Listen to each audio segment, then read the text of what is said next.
Since the conservatorship, I'm in a conservatorship. It's the third year of me being under that, and I felt like a lot of the things were planned for me to do, and being told what to do. Everybody knows the image of Britney Spears shaving her head, but almost nobody talks about why she actually did it. People remember the paparazzi photos, the umbrella incident, the crazy celebrity meltdown headlines, but they don't remember the years of pressure that pushed her there. They also don't remember how one breakup with Justin Timberlake completely changed public opinion against her overnight, or how the biggest pop star on earth somehow ended up trapped in a 13-year conservatorship where she allegedly couldn't even remove an IUD from her own body. I mean, think about how insane that sounds. Britney Spears was considered too unstable to control her own life, while simultaneously performing sold-out tours that generated millions of dollars for the people controlling her. And for years, the public just accepted it. The deeper you look into Britney's story, is the more it feels like watching someone slowly lose ownership of themselves in front of the entire world. Britney didn't just become famous, she became a product, one the media profited from. Paparazzi hunted, and eventually the public watch collapsed in real time. This is the story of how the biggest pop star of the 2000s went from America's sweetheart to one of the most disturbing celebrity cases in modern pop culture history. Let's talk about it. Now, before the fame, Britney was just a kid from the South. She was born in Macomb, Mississippi, and raised in Kentwood, a tiny town where everybody knew everybody. And according to people around her, Britney always had that thing. Not fame exactly, but a certain presence. The kind of kid that walks into a room and somehow all the attention shifts towards them naturally. She danced constantly, she did gymnastics, entered talent competitions, and her mother pushed hard to help her break into entertainment early. Britney's father struggled with alcoholism, and by age 13, Britney was already drinking with her mother and smoking with friends. Eventually, Britney landed on the all-new Mickey Mouse Club, alongside future stars like Justin Timberlake and Christina Aguilera. Looking back now, that cast feels unreal. But even there, Britney stood out. She had this ability to feel both confident and vulnerable at the same time. Where I come from is country, and when I get back home, I start talking country again. Stuff like yonder and hey y'all, or what y'all doing, stuff like that. They call me Air Britney. I love playing basketball with my friends. I could play basketball all night. Britney was only 15 years old when she signed her first major singing contract. She was marketed as both the innocent girl next door and a fantasy at the exact same time. The contradiction followed her for the rest of her life. Then came Baby One More Time, and suddenly the entire music industry changed overnight. The video alone became one of the most recognizable pop culture moments ever. A teenager in a school uniform dancing through hallways shouldn't have rewritten pop music history, but it did, and it was a massive success. Then somehow she followed it up with Oops, I Did It Again, which made her even bigger. And this is where Britney stopped feeling like a person to the media and more like a brand. Everything around her moved at an insane speed. We're talking tours, interviews, award shows, commercials, and photo shoots. There's this feeling when you look back at old Britney footage that nobody ever allowed her to breathe. Every interview was invasive. Adult men asked teenage Britney about her body constantly, about sex, about virginity, about whether she was too provocative. Why did you let everybody know that you're still a virgin? Culture, marketing, religion? Huh? Why did I let everyone know? Well, because they asked me the question. You look even younger than 17. Is that a compliment at your age? There's one subject we didn't discuss. What was that? Everyone's talking about it. What? Well, your breasts. My breasts. Why is everyone so shocked that you're so sexy? I don't know. Meanwhile, the same media outlets making those criticisms were also the ones profiting from sexualizing her image. And Britney learned something very early. She learned that the world loved her the most when she performed exactly who they wanted her to be. In 2002, Britney was in a film called Crossroads. Britney later said when filming that movie, it emotionally affected her because she struggled to separate herself from the character afterwards. And during this time, she was already dating Justin Timberlake. Her relationship with Justin Timberlake became one of the biggest celebrity relationships of the early 2000s. People were obsessed with him. They were everywhere. Award shows, matching denim outfits, and music videos. They looked perfect together, but behind the scenes, it wasn't perfect at all. During Britney's relationship with Justin, paparazzi allegedly caught him in London with a member of a British-Canadian girl group called All Saints. She reportedly knew he cheated on her but ignored it because she was deeply in love with him. But Britney later admitted she cheated once with a choreographer named Wade Robson. She told Justin about it and they decided to move past it because they believed they would stay together forever. But then they broke up. And suddenly, Britney became public enemy number one. You see, Justin released Cry Me a River, basically turning their breakup into a global storyline. The music video heavily implied Britney cheated, and the media ran with it immediately. What's interesting now is how differently people view the situation today compared to back then, because at the time, Justin was treated like the cool, heartbroken guy. Britney got destroyed. She became the punchline, and for years, nobody really cared about how humiliating that probably was for her. Then decades later, Britney released her memoir, The Woman in Me, and suddenly, the story looked completely different. Britney revealed Justin broke up with her through text, not a conversation and not privately. A text message. Then came the abortion revelation. Britney said she became pregnant during the relationship, but Justin didn't want to become a father, so she secretly ended the pregnancy at home. And once people heard Britney's side years later, there was this massive cultural realization that maybe the world had been unfair to her for a very long time. By the mid-2000s, Britney's life started turning into chaos publicly. She had a quick Vegas marriage to childhood friend Jason Alexander. The marriage lasted about 55 hours. Then Britney met future husband Kevin Federline at Joseph's Cafe in Hollywood, California, with whom she had 2 children. So you were here, you were single last time, now you're married, and to him. Where did y'all meet? We met at Joseph's. It's a nightclub. How did he propose? Can I ask that, or is that too much? Am I being nosy? I proposed. You proposed? Really? During this time, the tabloid stories were non-stop. Paparazzi weren't just taking pictures. They were provoking her intentionally to get a story. They'd surround her car, block exits, yell things at her to trigger reactions. I just don't like it when you get in my way of my pictures. Okay, sorry about that, Brittany. I'm a person just like you. Why don't you take one right now? Can you take a picture of us, Brittany? Hey, where are you going? Why are you crying, Brittany? You okay, Brittany? Are you okay, Brittany? You should go home, Brittany. Do you need to talk to someone, Brittany?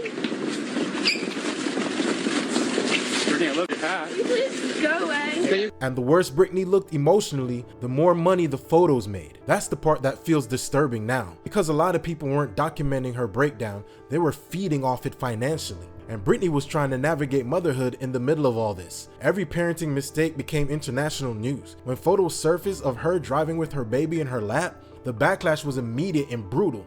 Nobody cared whether she was overwhelmed. Nobody cared whether she was mentally exhausted. People just wanted another headline. And eventually, all that pressure exploded. Barricaded herself inside the room at one point. She was rushed to the hospital overnight. Was wheeled out and brought here to Cedars-Sinai Hospital last night. Distressed. Now you can't talk about Britney Spears without talking about 2007. It might have been the most publicly documented celebrity breakdown ever. The divorce from Kevin Federline, the custody battle, the nonstop photographers, and the humiliation. It all kept building and building until Britney finally cracked in front of the entire world. At the infamous 2007 VMA performance of Gimme More, Britney Spears suffered a severe panic attack backstage and felt pressured by her team to perform anyway. Wearing a black jewel-encrusted bikini and black boots, she delivered a heavily criticized, listless rendition of Gimme More, where she struggled with the choreography, mostly failed to lip-sync, and walked slowly across the stage. Then came the head-shaving incident. Look. She's bald!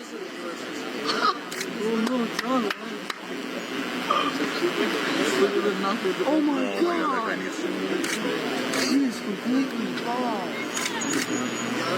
At the time, people treated it like comedy. Late night hosts joked about it nonstop, but years later, Britney explained that shaving her head was her way of reclaiming control. Her entire life, people touched her, styled her, judged her, sold her image, so one night she snapped and removed the thing everyone obsessed over most: her appearance. Then there was the umbrella incident. Again, the media turned it into entertainment. But if you watch the footage now, it honestly feels uncomfortable. Britney just grabbed the umbrella, started coming after me, and starts beating the passenger side of my truck.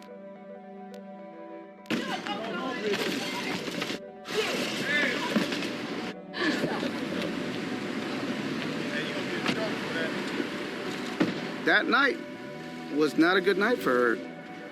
But it was a good night for us because it was a money shot. She doesn't look like a celebrity acting crazy. She looks like someone cornered. But back then, people were ruthless. The performance got mocked everywhere. Britney's life felt like something you would watch on TV and people couldn't wait to see the next episode. And what nobody fully understood at the time was that Britney wasn't just struggling privately anymore. She was unraveling publicly. And a few months later, her entire life changed. In 2008, after psychiatric holds and custody issues, Britney was placed under a conservatorship controlled largely by her father, Jamie Spears. And a conservatorship is basically a legal arrangement where a judge appoints a responsible individual or organization to make decisions for an adult who is unable to care for themselves or manage their finances due to physical or mental incapacitation. At first, most people accepted it. The public had spent years watching Britney spiral, so when news outlets framed the conservatorship as protection, people believed it, even though Britney kept working, not casually either. I'm talking world tours,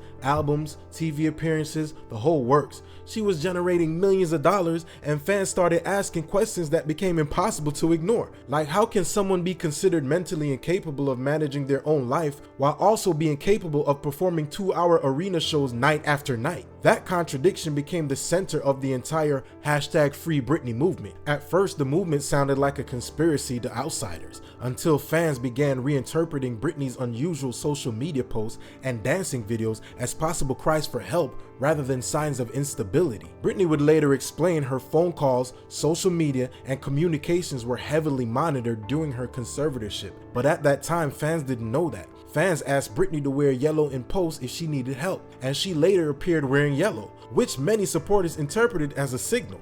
Britney referenced The God of Small Things by Arundhati Roy, which fans interpreted as symbolic because of themes involving escaping an abusive father figure. Britney also posted artwork by Hans Zaska, an artist known for using pseudonyms to escape restrictive contracts, which fans viewed as another hidden message. And by the height of the Free Britney movement, many people believed Britney was trapped and signaling for help through social media. And the deeper people looked into the conservatorship, the more disturbing it became, especially once Britney finally spoke for herself. I'm not happy. I can't sleep. I'm so angry, it's insane, and I'm depressed. I cry every day, and the reason I'm telling you this is because I don't think how the state of California can have all this written in the court documents from the time I showed up and do absolutely nothing, just hire with my money another person to keep my dad on board.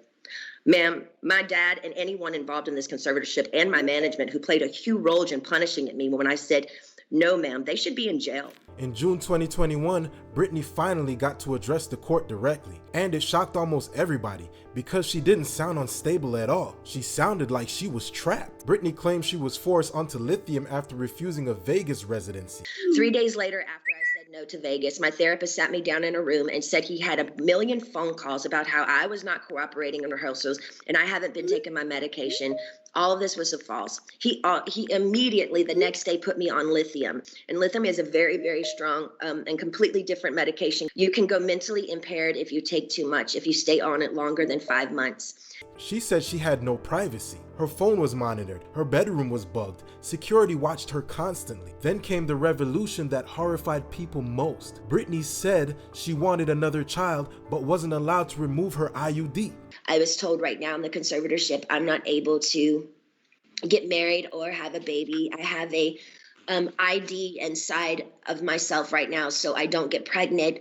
I wanted to take the ID out so I could start trying to have another baby, but this so-called team won't let me go to the doctor to take it out because they don't want me to have children. That's when public opinion fully shifted because suddenly people weren't debating celebrity gossip anymore. They were debating bodily autonomy, human rights, control. And the most powerful moment of the testimony wasn't even one specific allegation. It was hearing how angry she sounded.